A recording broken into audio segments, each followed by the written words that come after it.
buenas noches. Bienvenido a tu programa Gente Común. Un aplauso. Señores, tenemos un tiempecito que no habíamos grabado por situaciones adversas. Hoy tenemos un invitado en el siguiente segmento. Pero en este segmento vamos a hablar un poco acerca de lo que es el camino a la democracia. ¿Cómo se da esto que llamamos hoy democracia? Que es fácil, ¿verdad? En este tiempo decir que la democracia, de los derechos humanos, de las libertades, pero para llegar a lo que conocemos hoy como cuasi democracia, fue un largo camino. Todo comenzó, ¿verdad?, en el siglo XIX o antes siglo XVIII con la era de la Ilustración. Luego el siglo XIX fue un siglo de independencia a nivel, podemos decir, global, ¿verdad? Donde Latinoamérica completa se independizó de las grandes potencias, y también América, ¿verdad? Estados Unidos, pero fue un poquito antes.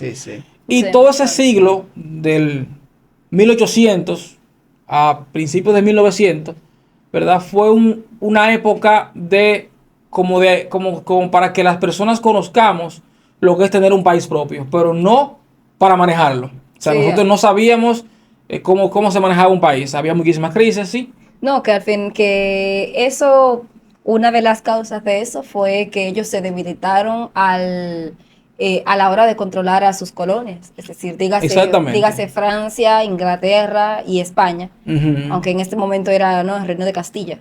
Bueno, más atrás de eso era el Reino de Castilla, luego se volvió España.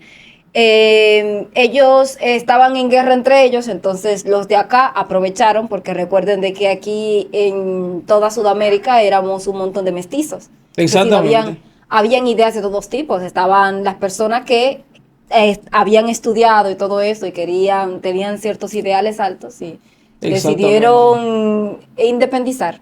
Curioso que la mayoría de las independencias no fueron por personas de bajos recursos. Si se fijan en la historia, tanto Juan Pablo Duarte, esos libertadores eran personas no solamente estudiados, sino de familias pudientes. Exactamente, sí, porque recuerda que en ese tiempo también se estaba dando lo que es la clase burguesa. Sí. O sea, la clase burguesa ya estaba comenzando. Recuerde que las independencias tampoco vinieron, muy pocas vinieron de la parte de la nobleza. O sea, esos de sangre pura.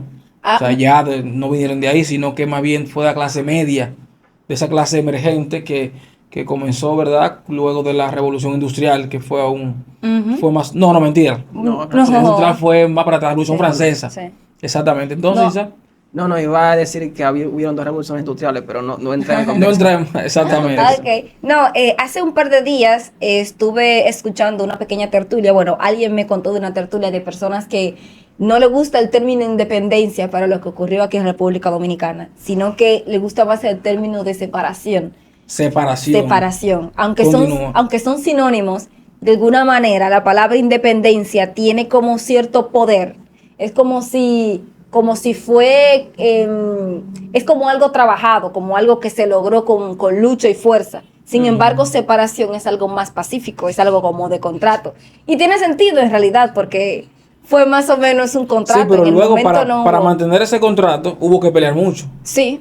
Ok, entonces, para hacer el resumen, el siglo, ¿verdad? El siglo XIX fue un siglo independentista para la mayor parte del mundo.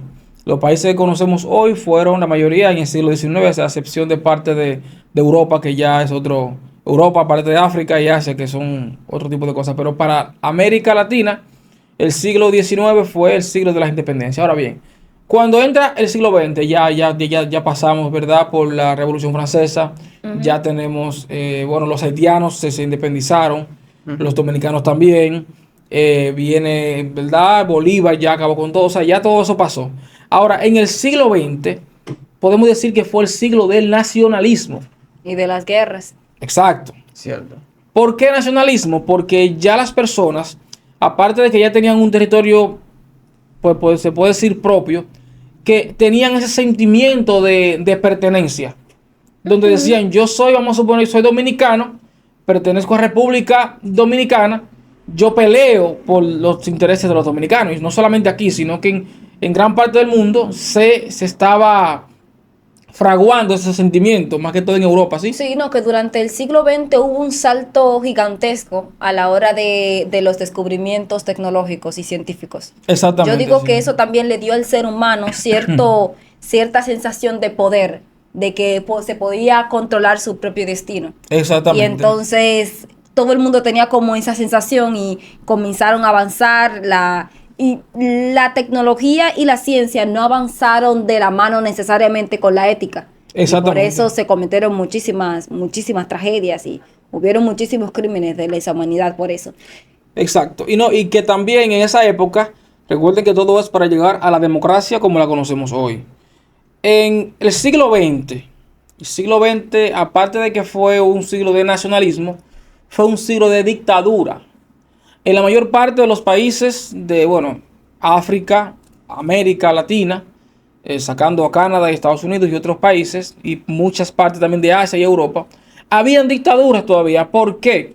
Porque lo que hace legítimo a un gobierno es la capacidad, ¿cómo se dice? La aceptación pública. La aceptación pública, correcto. O sea, lo que hace legítimo un gobierno es la aceptación de la pública. Entonces, si yo, por ejemplo, digo que soy presidente y no tengo ningún apoyo, para poder seguir siendo presidente, tengo que valerme de ciertos recursos.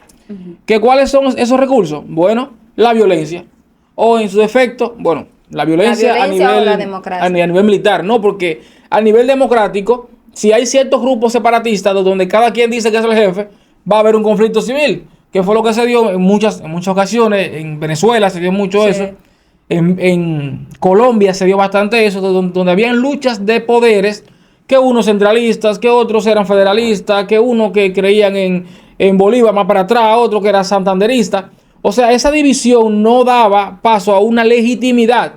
O el gobierno militar en Argentina. Exacto. Entonces, al no haber esa legitimidad, se tiene que recurrir a la fuerza. Entonces, de ahí viene la dictadura, donde viene alguien que tiene más armas que los demás, más poder militar que los demás, agarra y acapara el poder por la fuerza.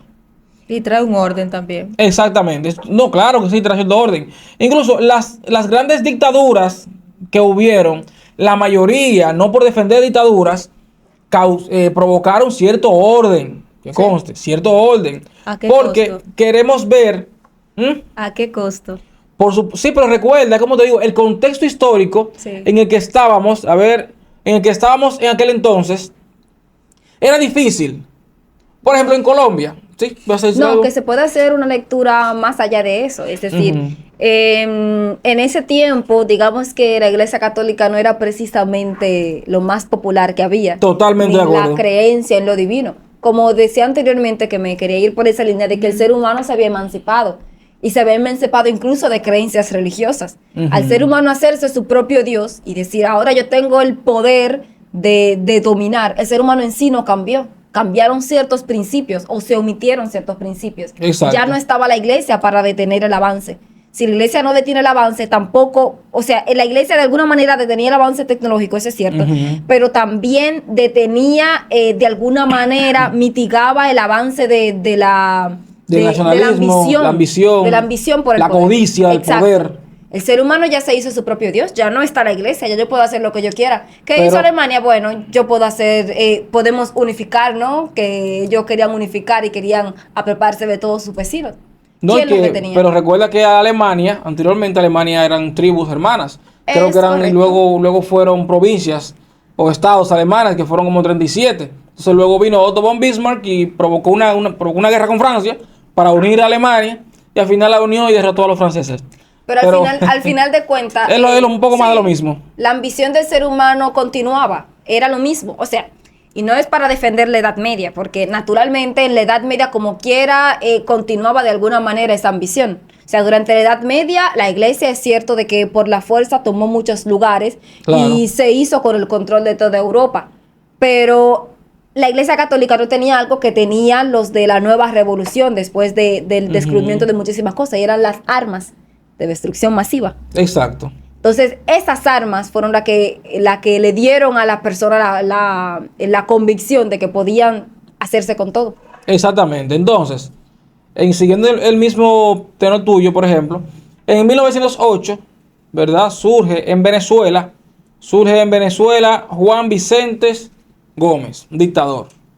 Estamos hablando de, en Venezuela, o sea, primer dictador que duró casi 30 años, porque vemos aquí a Trujillo que duró 31, pero en toda esa época, en todo ese siglo XX, hubieron dictadores. ¿Por qué? Porque la única forma de llegar a la democracia en ese contexto histórico pasado, donde no había una legitimidad, porque anteriormente para un gobierno ser legítimo, o era por sangre, se llama ius solis, ¿cómo se llama eso? Ius sanguinis. Ius sanguinis, podemos decir, pero son términos bonitos, Sí, porque ¿verdad? Ajá. mayormente el ius sanguinis para La nacionalidad, ok, ajá, está bien. sí. Entonces, anteriormente, bueno, es legítimo por sangre, o es legítimo por designio divino, o es legítimo por el Senado, hablando de Grecia para allá atrás. Ok. Pero cuando entramos en la etapa de que hay una independencia masiva de países, la única forma de que haya un control en ese tiempo era mediante la dictadura. ¿Qué era la mejor manera? No. Ojalá hubiera sido directamente pasar del sistema feudal a un sistema de una vez democrático, republicano. Yo Pero tengo no mis funcionó así. inconvenientes con el sistema democrático, la verdad. Dale. Es que yo digo que el sistema democrático está muy sobrevalorado. Yo también considero lo mismo. El del siglo XXI, no el sistema democrático que debería ser. ¿Cuál es el sistema democrático? que Donde debería ser? todos seamos buenos, todos respetemos a los demás y todos progresemos. Lamentable caso, no todos somos buenos, no todos respetamos a los demás y por eso no progresamos. Hay personas Sigue. que hay personas que dicen que en el sistema democrático de alguna manera para perfeccionar sería que de acuerdo a la conducta moral y legal de la persona su voto podría valer más o menos. Sí, lo que pasa es que entonces ahí se irrespeta lo que es el derecho, El derecho a la igualdad, correcto. Entonces, si tu voto vale más que el de Isaac, entonces ya No tú somos eres desigual iguales. con Isaac, tienes su problema. Pero por defecto, o sea, si tú aportas a la sociedad más que Isaac, por supuesto, tú deberías tener más derecho que Isaac. O sea, es un conflicto filosófico que tiene la democracia que no se puede resolver. Al final de cuentas, es decir, había un desastre, había un caos. Ajá, Esos a inicios gobiernos- del siglo XX. Exacto. Caos El mundial. ser humano se volvió dueño de su propio destino y acabó con todo en el proceso. Ok. Perfecto. El ser humano dijo, hay un problema. Es cierto, nos independizamos. ¿Cuánto tenía República Dominicana independiente? Tenía menos de 100 años, 100 años por ahí aproximadamente. Su primer centenario, que fue durante la época de Trujillo que se celebró el primer centenario de la claro. independencia Exacto. dominicana. Sigan ustedes, dame un segundito, sigan ustedes hablando. Pues yo... Nada, el ser humano al independizarse se encuentra con que hay mucho caos, con que la gente está comenzando a sublevarse y hay todo un desastre. ¿Cuál es la manera de mitigar ese desastre? Poner orden. con una dictadura. Con una dictadura. Qué curioso que ahora para nosotros es dictadura. Es decir, para nosotros ahora eran gobiernos autoritarios, pero si nos ponemos en el contexto de la gente en ese momento, era un gobierno normal. Es decir, si nosotros ahora decimos no, porque ahora que tenemos la democracia, que todo el mundo, exacto, que todo el mundo vota, que todo esto, pero actualmente vamos a ponernos en el contexto de Trujillo. Muchas personas sufrieron muchísimo la muerte del generalísimo, porque en ese momento no se veía como algo negativo. De hecho, el concepto de democracia actualmente no fue tanto traído por las personas de aquí, sino que el contexto de democracia como tal, de alguna manera fue impuesto también por Estados Unidos, porque quería que fuera el sistema predominante en toda América. Exactamente, es correcto. Pero Señores, este fue un preámbulo. Vamos ahora con el tema que vinimos a tratar. En el siguiente video vamos a tener un invitado que es una persona totalmente preparada para hablar del tema de Trujillo, que es un tema tabú en República Dominicana, que desconocemos muchas cosas, solamente conocemos historia de que mi abuelo me dijo, que mi papá me contó, pero esa verdad política, esa verdad histórica, ese contexto es difícil de manejar y por eso tenemos aquí un experto que en el siguiente video vamos a verlo. Gente común, un aplauso.